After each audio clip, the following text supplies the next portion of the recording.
Welcome to Philly Fortune Talks with your host, Jake Penny, where the city's brightest minds share the secrets behind their success. Are you ready to be inspired?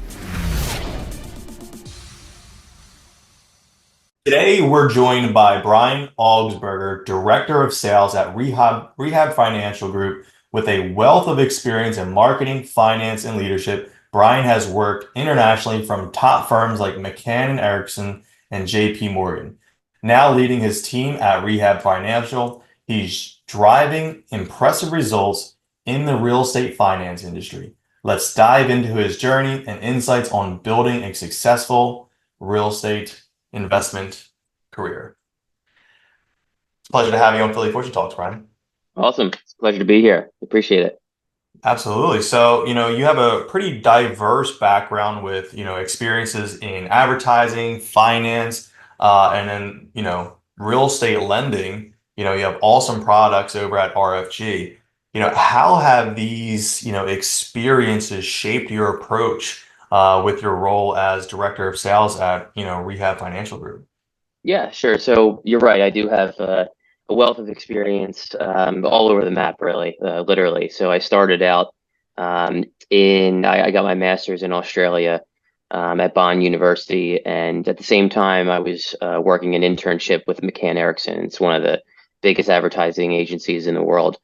Um, at the time, I was just signing on new clients, business development associate. I was helping the owner in that particular location just sign on new clients. And that's where I had some experience before in my undergrad with sales and client development and business development. But that was really my first real go at it, right? You do some things in undergrad that isn't exactly translating into dollars or anything like that. But this was that first experience with it. I did well there. Obviously, I received my master's. I did graduate, just in case anyone's wondering.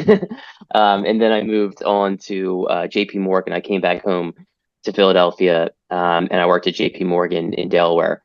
I only spent, I think it was like 7, 8 months there, and I really did not like it. I mean, there's a plus side to working for the big companies of the world, the JP Morgans and McCann Erickson, and you get that corporate atmosphere, which I think is good to get experience in, but it wasn't for me.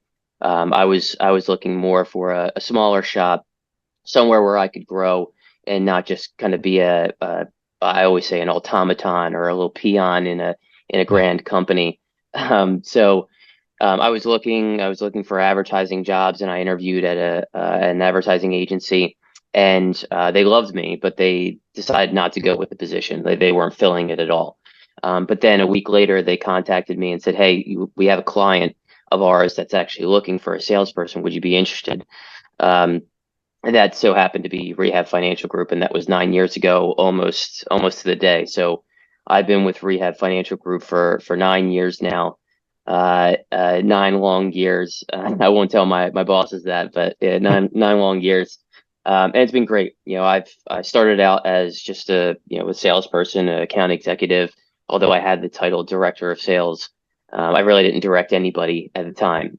It wasn't until I had some success and the company had success that 5 years later we started to develop a team, and now I believe we have 15 salespeople. One of whom is myself, although I work in as the director, and I also work in the sales department. So we're building. I was just telling you before we made this live. We made some huge changes to our program, which I'm sure I'll get into later. But it's been a heck of a ride from the very beginning. We were just doing 100% financing.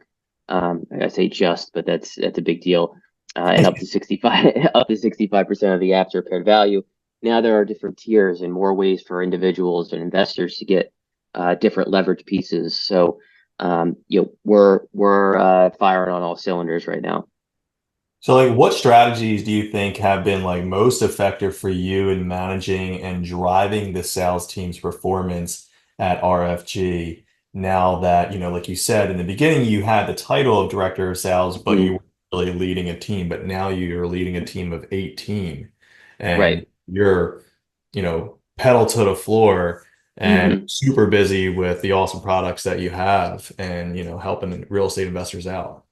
I think for me, and I can't speak for everyone, but for me, when you do get bumped up to that next level of manager or director or whatever it is, it's important to stay as grounded as you possibly can.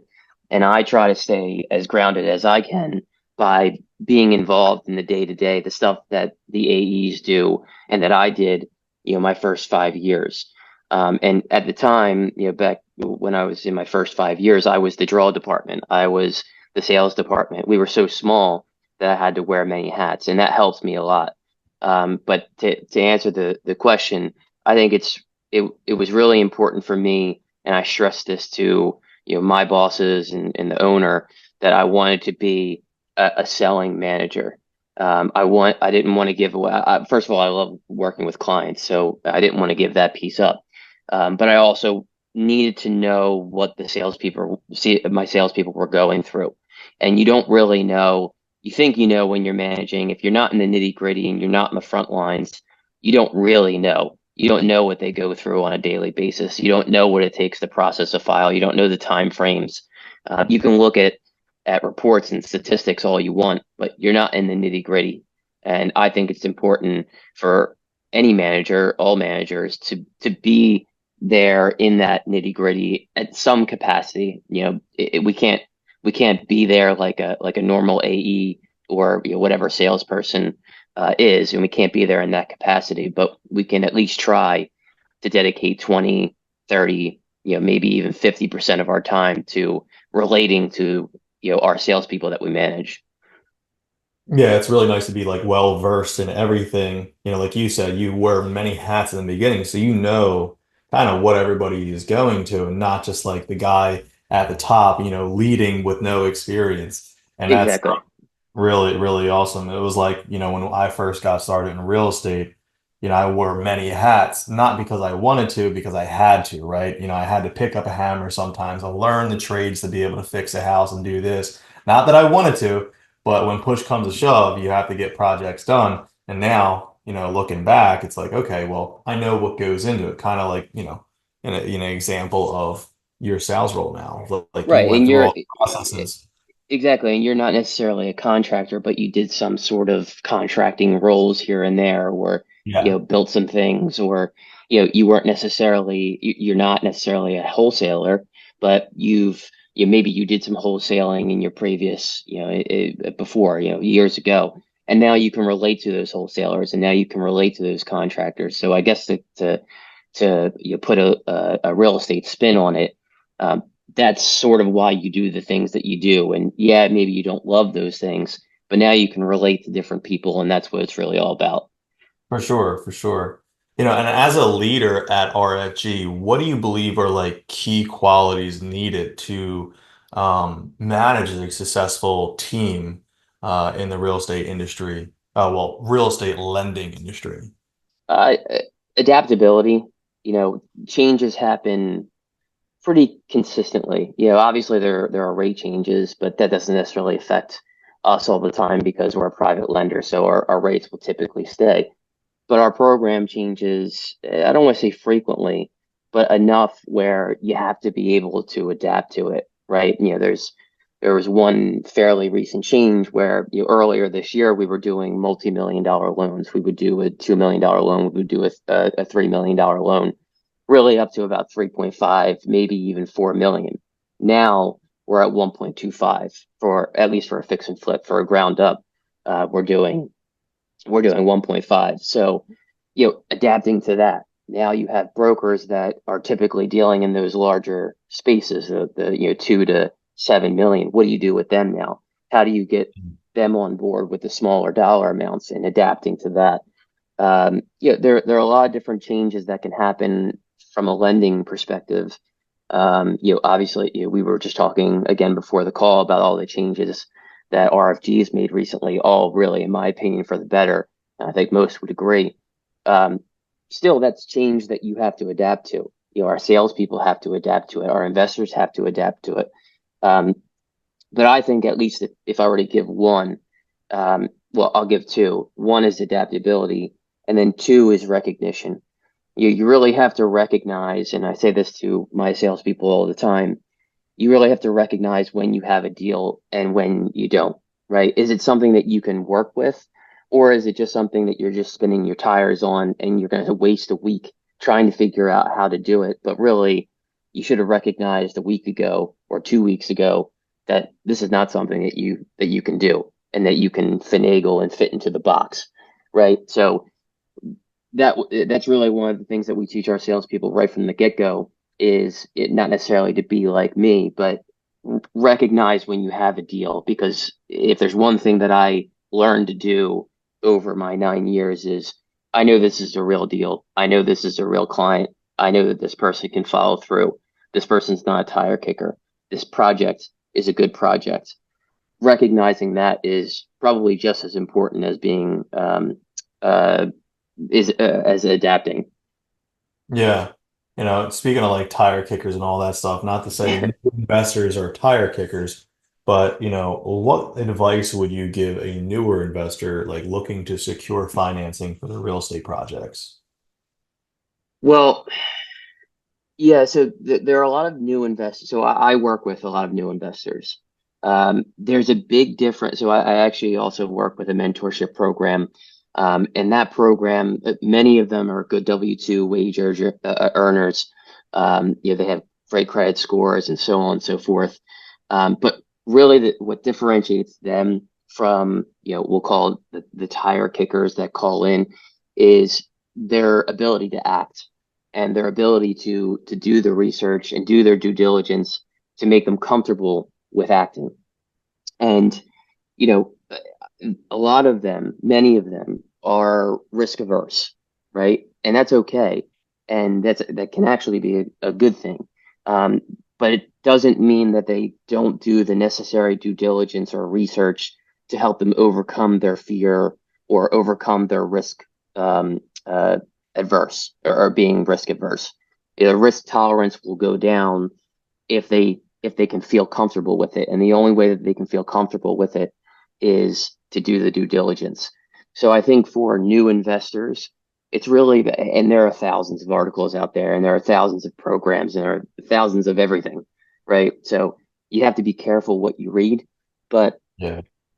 really you have to do as much due diligence as you possibly can. But also, if I were to give a part two, it's aligning yourself with a good team. And that's not, I'm not just giving myself a plug on lender, because obviously that's important, but your agent is imperative, right? That relationship that you have with them, what are they going to do for you? Are they just going to bring you a property or two every month, or are they actually going to do their own due diligence? And when they do their due diligence, are they right? Are they giving you CMAs that comparative market analysis? Are they accurate? I have an agent that I work with frequently, who works with a lot of our clients, and that mentorship that I mentioned, he works with a lot of them as well. When he says that it's going to be X value, after repaired value, it's going to be X after repaired value, and he bends over backwards for his clients. That's what I would want as my agent, right? Especially as a new investor. Experienced investor, maybe you can do a lot of that work. Maybe you know exactly what to look for. You can look at a project, know exactly what it needs just from the outside. You're a new investor. You don't know any of that stuff, right? You got to rely on the people that can help you. And an agent is definitely one person who can help you. And they get a bad rap, every once in a while, because, they're lazy. Blah, blah. They're not. Maybe some of them are, but in any profession, there are people that are lazy and there are people that are not. You got to find the people that are not. Right. So that's agent, that's contractor. Contractor is a tricky one, right? There are good ones, there are bad ones, right? And maybe there's some in between. It's very difficult to find really good ones that are available too, right? Because if they're good, then they may not be available. So aligning yourself with a good contractor who understands the lender's process, understands that it's a reimbursement structure, if that's exactly what the lender's doing. Most of the lenders are work in that fashion. So aligning yourself with a team with a good team will really set you up for success. Yeah, absolutely. Like, you know, contract, I feel like the three hardest things, like the puzzle pieces are Mm, a good lender that you can work with, deal flow and contractors, right? for They're like sure. three hardest things. I mean, for majority like you yourself at RFG, if you get into the program and you go through the underwriting, obviously you're secured with the financing. But it's like, all right, well, do you have deal flow? No. Well, then there's no need for the money of the contractor. Do you have a contractor? No. Well, then you can't do the deals or use the Right. monies. Like It's like a tripod. You kick one of the legs exactly. out and it's all going to fall no matter if the other two are sturdy. Yeah, it's like that stool analogy. Like if you it's a Right. three-legged stool. If it doesn't have the third leg, then you're not flowing. Um, Exactly. and that's the toughest. And I feel like the hardest part for people is the contractor part because, like you said, majority of the people, contractors out there, if they're good, they're already busy and they don't really need your work. They already Mm, have. And then it's like, okay, well, what about the contractors that aren't busy or, are coming out to bid your jobs? It's like contractor, the three letters in the beginning of contractor. It's con. So you have to right. watch out to make sure that these contractors are vetted. They're not going to steal your money. I've had that happen tons of times in the beginning. That's why I put on my tool belt and had to do it because I couldn't Yep. pay anybody because they ran off with my money. But that's the truth about real estate. Well, before you even said anything, I was going to rank them, and contractor was definitely going to be number one. It's very difficult to find a good one. So for all those who are listening, you really have to vet your contractor as much as you possibly can. Ask for references. Ask for um, uh, work completed, right? So projects completed. You really want to vet the heck out of them before you sign on with them. Yeah, absolutely. So at RFG, like what kind of products do you have? I know you offer 100% financing. I use your products. Your products are amazing. But for listeners that don't necessarily know, love for you to talk about them. Yeah, sure. So I'll kind of preface it by saying we're a private lender based out of Philadelphia. We started out in 2010, well, really 2009, using our own funds or the owner and the co-owners' funds in order to fund the projects that we were lending on, and that was really just to prove the concept. And then it blew up, or it blew up at least in a smaller scale, since we were a small company back then.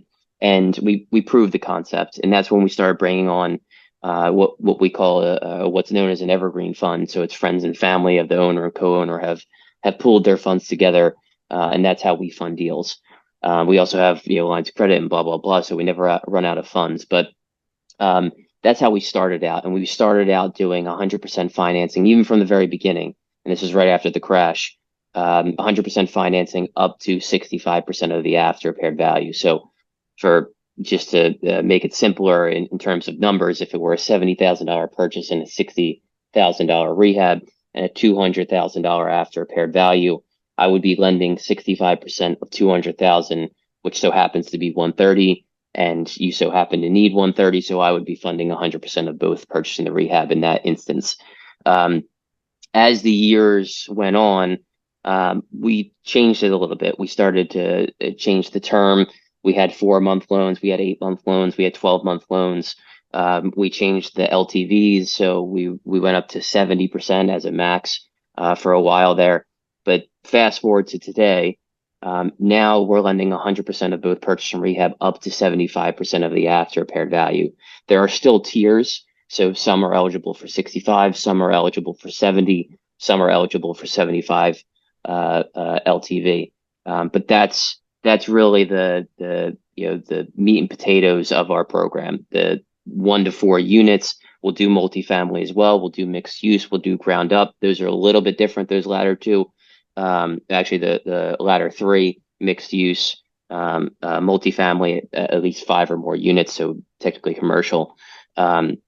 And then ground up, those are handled a little bit differently. But the 1 to 4 units, that's the bread and butter. That's 100% financing up to 75% of the after paired value.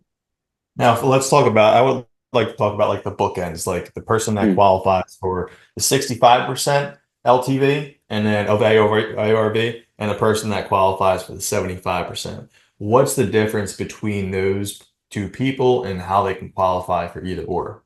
sure. So it used to be based on experience and credit. Now it still is, but there's a much higher likelihood of you getting 70 and 75%.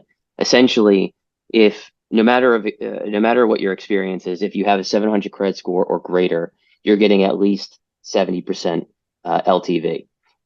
If you have a 700 credit score or better and have at least three projects completed in the past 3 years, that's fix and flips or fixed to rents, then you get 75% of the after paired value. Those qualifying for 65%, it really just means that your credit score is under 700, or really it's 650 to 699 because 650 is the lowest that will go, regardless of experience. Now, there's also loyalty pricing and loyalty benefits. So if you've even just paid off one deal with me in the last 3 years, then you automatically get 75% of the after paired value. So you don't have to wait until you've paid off three projects.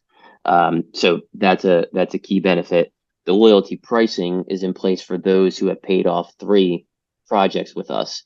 And then my rate would significantly decrease and my points would significantly decrease. And on the rate and points piece, I'm always fully transparent with everyone.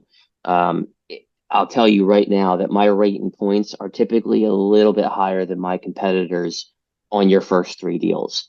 Probably, I would say on average, it's about a half a point on the points, and probably about a full percentage point on the rate. When you really break that down over the course of, the average time of loan outstanding is probably around 6 months with us. If you break that down, and let's just say it's a $200,000 loan, you're really only paying about $150 more per month with me. So over, we'll call it 200. So over the course of 6 months, what's that? $1,200, right? But you're saving probably in the range of anywhere from 15 to 25,000 on average at closing because there's no down payment. So you really, yeah, a lot of times I think investors, and this also goes back to the point where we were talking about, investors doing their research, new investors doing their research. A lot of them will look at two estimates side by side, and they look at the rate and they look at the points, and they say, oh, well, this one's better. But that's not how it works, right? You have to look at all the fine print. You have to understand exactly what you're looking at, and that's why you do your due diligence beforehand. If you don't know what the LTV is, or what a lender is able to give you, on the LTV piece, then you're really not understanding the difference between the two estimates, right? And then how can you say that one's better than the other? So um, anyway, that's one thing that I always like to point out because rate and points are really not everything. In fact, rate especially is probably the least important thing when it comes to a short-term loan. I'm not talking about long-term loans because that's completely different. Of course, rate matters, but short-term loans, rate is probably the most irrelevant thing. And I don't want to say it's completely irrelevant, but it's the most irrelevant thing on that estimate that you'll see. Yeah, I totally agree with that. It's like a lot of real estate investors will jump over quarters to pick up nickels, you know? Exactly. It's like the rate and the points don't really matter that much. It's more so the efficiency of the closing, the availability, the ease of draw schedule, 100% financing. I mean, hell, I'd rather pay, a point more or whatever it may be and not have to bring 15 to 25 grand to the table. I mean, that's for an extra, what, 600 to $1,000 throughout the loan. I mean, that's a win to me. Exactly. And on that point, this is why you need to understand the full program. Yeah, somebody's rate might be less than mine, right? But if their draw process stinks and my draw process is great, and I get you your draw funds in, let's say, 1 to 2 days, and it takes them about a week or a week and a half to get you the draw funds, that obviously extends your loan's lifespan Yep. because and it also probably pisses off your contractor, but your you're receiving your funds later. That means it's going to draw out the project longer. That means that every day is interest. So if I'm getting it to you in 2 days, your draw funds, and they're getting it to you in a week and a half, if I built that out over the lifespan of the loan, I'm probably saving you about $1,000 in interest, right? So that's probably equivalent, and actually it is equivalent to the extra percentage point that I'm charging on average. So you have to look at it. You have to look at the whole program, and the whole product is essentially what I'm saying. Without a doubt, cheaper money isn't always good. I fell into that trap before in the past where it's like, oh, they dangle, sub 10% interest. And it's like there's so many loopholes. They have to jump Exactly. through. It's just a hassle. It's pretty much traditional financing at that point. It's just like Exactly. terrible. And it was way more headaches than it was worth. I wish I never did it, but Hey, you learn from it though. yeah, yeah, definitely. I mean, as long as you learn from, your experiences, they're never like failures, right? I mean, that's, you know, just call it, I usually call it in real estate, I call it tuition to the market. You know, Yeah, you pay pretty your much. dues. If you lose some, that's your tuition you're paying. Right. It's well put.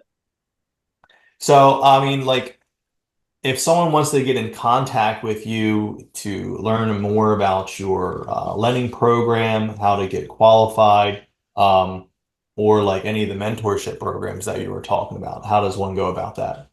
Yeah, so I can put them in touch with really anybody that they have interest in, whether that's a contractor, especially in the Philadelphia area, an agent, that mentorship, that program that I talked about. I can certainly put them in touch.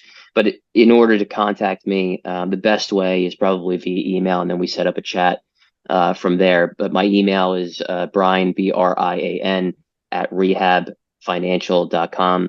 You just send me a quick note, and then I'm pretty much on my emails constantly. You've seen that. So just we'll set up a call from there. We'll pretty much talk about qualifications. We'll talk about my program, some of the stuff that we talked about today. I'll just reiterate that, but we also talk about qualifications, credit, cash, income, although we don't verify income anymore. It's just more of a stated income type deal. If all that works out, I send out an application. They can go into our portal, they fill it out, they provide the supporting documentation, which is not much, just for pre-approval. We do a soft pull, so no hard pull is necessary until someone's actually under contract. And then we will approve you in about a day, maybe max two, but really it's on average, it's about a day. And at which time we'll provide a proof of funds letter, and then you can go out and get properties under contract with that proof of funds letter. Now, I always recommend that whenever someone is looking at projects, that they contact me and say, oh, I'm looking at this project. I want to make an offer on it, because I can update their proof of funds letter so it's tailored to that specific property versus having a generic one from when they were first pre-approved. It just makes it all the more likely that you get a project under contract that way when it's tailored to that specific property versus the generic one. So that would be my recommendation. But yes, calling me certainly works as well. I can I can give my cell phone out if that's okay on the podcast. Yeah, it's 484-643-0919. I'm always available there as well, text, call. But the easiest way, I would say, or the most efficient way, would be the email, and then we set up a call from there. Awesome, Brian. Well, it was a pleasure having you on Philly Fortune Talks today. Thanks for having me. It's a pleasure. Thanks for tuning in to Philly Fortune Talks with Jake Penny. Inspired to share your success story? Visit phillyfortunetalks.com/guest and let's inspire together.